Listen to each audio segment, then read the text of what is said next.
toda vez que nós temos um desrespeito dentro das relações que a gente estabelece, a gente precisa, primeiramente, tomar o posto, né? Isso é, assumir o papel.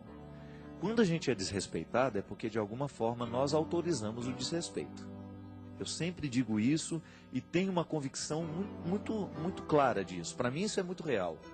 E eu vejo isso muito na prática. As pessoas que são desrespeitadas, elas geralmente autorizam aqueles que a desrespeitaram pela primeira vez. É uma regra da vida. Se uma pessoa grita uma vez com você e você não fala nada sobre o grito dela, se você não diz que aquele grito realmente lhe incomoda e você não quer que ela continue gritando, é possível que ela grite a vida inteira. E porque você nunca disse, não, é triste, hein? O que eu ia falar? E porque você nunca disse, porque você nunca revelou a ela que aquele grito lhe incomodava, então é possível que ela vá continuar gritando a vida inteira. Isso é, você não tomou a posição na hora certa, então vai ter que aguentar grito o resto da vida. Porque ela identificou que com você ela pode gritar quando ela quiser. Quando uma pessoa lhe dá um tapa, sobretudo na relação marido e mulher, e você aceita este tapa, e você não coloca aquele homem no lugar dele, você está autorizando que este marido se transforme em um agressor.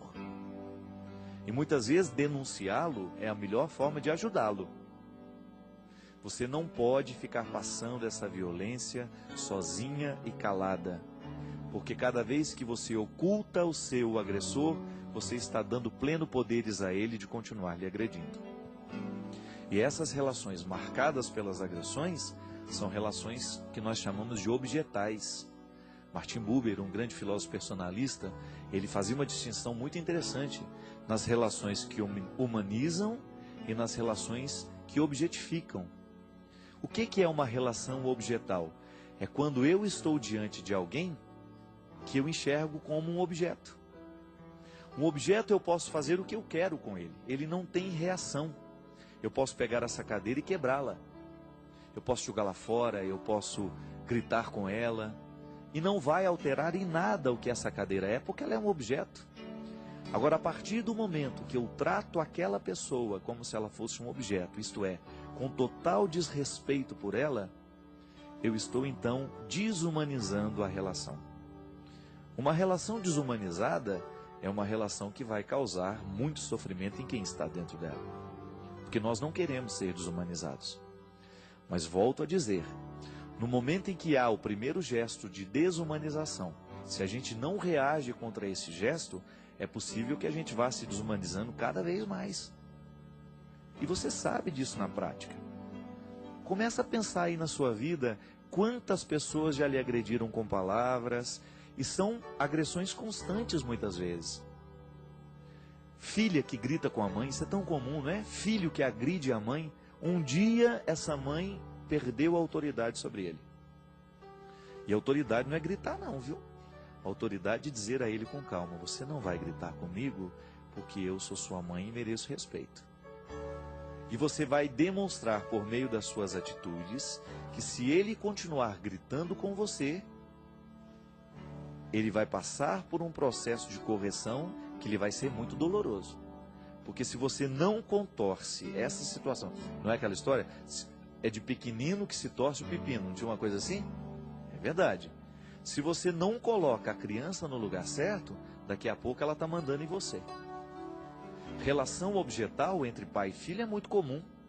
Tem muitos filhos, gente, que são, 2, 3 anos, carinha de anjo, mas já estão agindo de maneira terrível.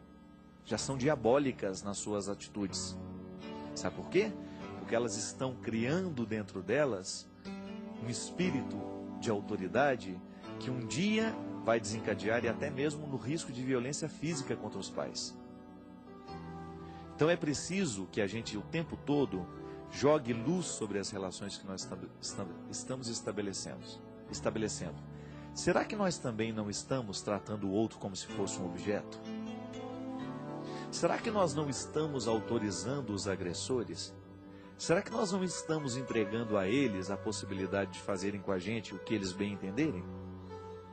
É muito comum no mundo de hoje a gente permitir a agressão. Ah, um dia ele muda. Não, não vai mudar não. Se a gente não sinalizar para a mudança, ele não vai mudar. Eu volto mais uma vez àquilo que eu estava confessando da minha vida, né? Sabe qual que é o grande risco que eu corro como pessoa? É o fato de eu ter pouco espaço na vida, de ter feedback das pessoas para mostrarem os meus erros, para mostrarem os meus defeitos, para mostrarem aquilo que em mim precisa ser modificado. Por uma razão muito simples. Às vezes a minha estrutura de vida não me permite isso. Às vezes as minhas relações são tão rápidas, os meus encontros são tão transitórios, que eu não tenho uma pessoa que de fato chegou, Padre Fábio, isso não está certo não. Naquele momento que eu disse para você que eu tive o desafeto, né? Que eu ouvi dessa pessoa isso. Uma pessoa com muito carinho me disse, uma pessoa que participa da minha vida. Cuidado com o que você está fazendo com você.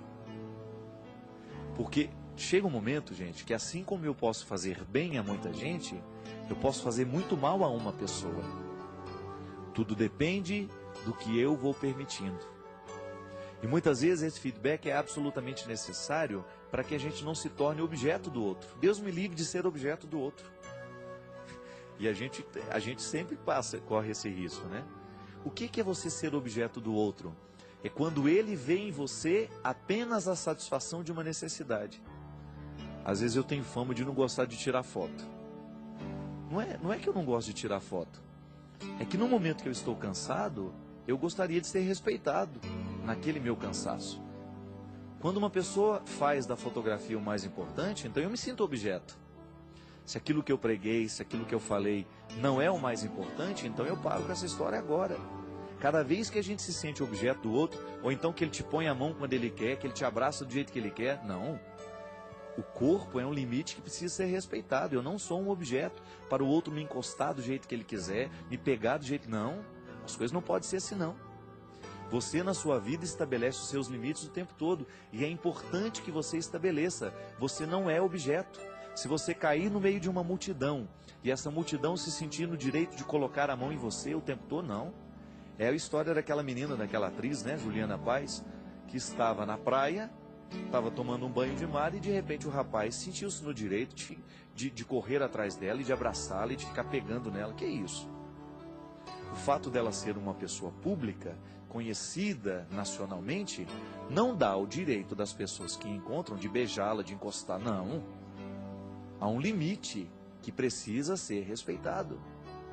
A relação objetal, ela acontece em todas as dimensões da vida. No momento que você vai ao banco, por exemplo, você corre o risco de ser considerado um objeto. Se você é mal atendido, se a pessoa olha para você como se você fosse mais uma cadeirinha que está ali dentro e não se preocupa com as suas necessidades. Nos estabelecimentos públicos, nós corremos o risco o tempo todo de sermos considerados objetos. Às vezes você entra dentro de um lugar, você não é considerado humano, você é apenas mais um número que está ali dentro. Numa fila de espera no hospital, numa fila de laboratório, sei lá. Você corre o risco de ser considerado um objeto. Eu até digo que o que faz diferença no atendimento das pessoas hoje? Se você tem uma empresa e não quer trabalhar a partir das relações objetais, é você tratar o outro como gente. Hoje, por exemplo, eu fiz uma experiência muito interessante lá em Taubaté. Eu precisava de uma informação a respeito de uma encomenda minha internacional que está vindo, e eu liguei nos Correios. E não estou tratando com preconceito, mas geralmente quando a gente liga para essas empresas, a gente custa ser atendido, não é assim? Até que aquilo cai dentro daquele setor que vai analisar a situação. Não, e imediatamente eu fui atendido por um rapaz chamado Rogério, que foi a segunda vez que ele me atendeu. E olha, o interesse dele por resolver a minha situação, nem era da alçada dele, mas ele se interessou pelo assunto, procurou e disse, Fábio, nem sabia quem eu era. Falou, Fábio, quando você, vamos esperar mais uns 2 dias, não conseguindo, ligue, me chame, fale comigo, que eu vou lhe ajudar a resolver essa situação. O que na verdade aconteceu, minha gente, é que aquele rapaz, no exercício da sua profissão, me tratou como gente. Porque nós somos agredidos muitas vezes, como essa senhora estava dizendo, não é só por meio de atitudes, de gestos violentos, não. Às vezes, eu, em negligenciar uma informação, eu estou sendo violento com o outro. No momento que eu não digo ao outro o que eu sei, ou que eu não faço pelo outro o que eu posso fazer, eu estou sendo violento com o outro, mesmo que eu esteja